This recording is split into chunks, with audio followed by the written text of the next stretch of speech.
नमस्कार साथीहरू, तपाईहरु चाहिँ हाम्रो यस युट्युब च्यानलमा स्वागत छ। र आजको भिडियो चाहिँ एउटा सन्देशमूलक रहेको छ, जानकारीमूलक रहेको छ। त्यसैले चाहिँ तपाईहरु हाम्रो यस भिडियोलाई चाहिँ हेरिदिनु होला।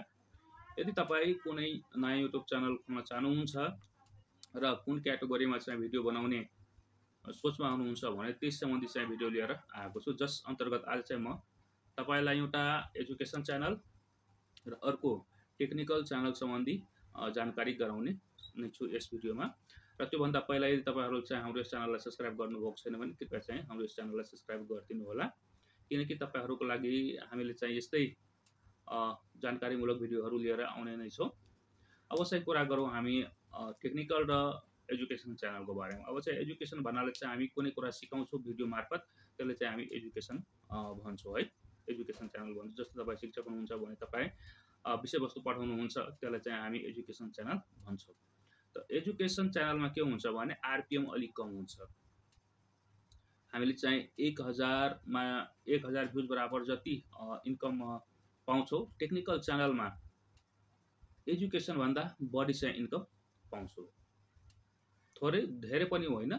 तपाईको मानौ 1 रुपैयाँ तपाईले चाहिँ प्राप्त गर्नुहुन्छ एजुकेसन च्यानलबाट, तपाईले चाहिँ टेक्निकल च्यानलबाट 1 रुपैयाँ 25 पैसा अथवा 1.5 रुपैयाँ चाहिँ प्राप्त गर्न सक्नुहुनेछ। र यो आरपीएम चाहिँ तपाईको देश अनुसार फरक पनि हुने गर्दछ। जस्तै हाम्रो नेपालमा भारतको भन्दा कम छ, त्यस्तै चाहिँ भारत भन्दा बढी तपाईको अमेरिकामा जुन जसले चाहिँ अंग्रेजी भाषामा भिडियो बनाउनुहुन्छ, अमेरिका देशको लागि चाहिँ अपलोड गर्नुहुन्छ, त्यसले चाहिँ भारत भन्दा पनि बढी पाउने गर्दछ। त त्यो चाहिँ देश अनुसार फरक हुने गर्दछ। र अब चाहिँ हामी कुरा गरौँ जुन तपाई च्यानल खोल्नुहुन्छ र भोलि गएर तपाईको च्यानल मोनेटाइज हुन्छ र जुन तपाई भिडियो बनाउनुहुन्छ त्यो भिडियो कति मिनेटको हुन्छ। यदि लामो भिडियो छ भने तपाईको च्यानलमा मल्टिपल प्रचारहरु आउने गर्दछ, जुन प्रचारबाट अथवा चाहिँ एडबाट हामीले चाहिँ इन्कम प्राप्त गर्ने गर्दछौं। त तपाईको भिडियोको जुन समय हुन्छ त्यसमा पनि डिपेन्ड पर्छ र तपाईले चाहिँ कस्तो इन्ट्रेस्टिङ भिडियो बनाउन सक्नुहुन्छ।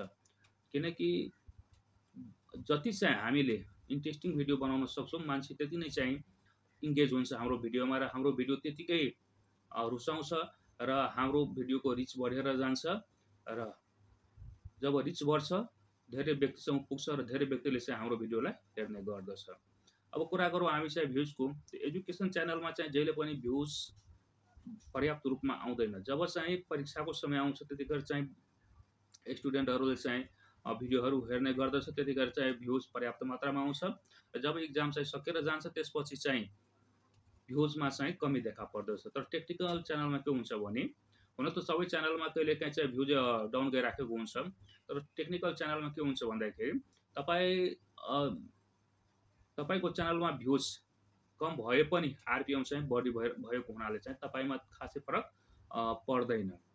जस्तै अब कसैले चाहिँ अब इन्कम कसरी गर्न सकिन्छ भनेर भिडियो चाहिँ बनाउनुहुन्छ भने यो सबैको सोच हुन्छ कसरी चाहिँ घर बसेर चाहिँ इन्कम गर्न सकिन्छ।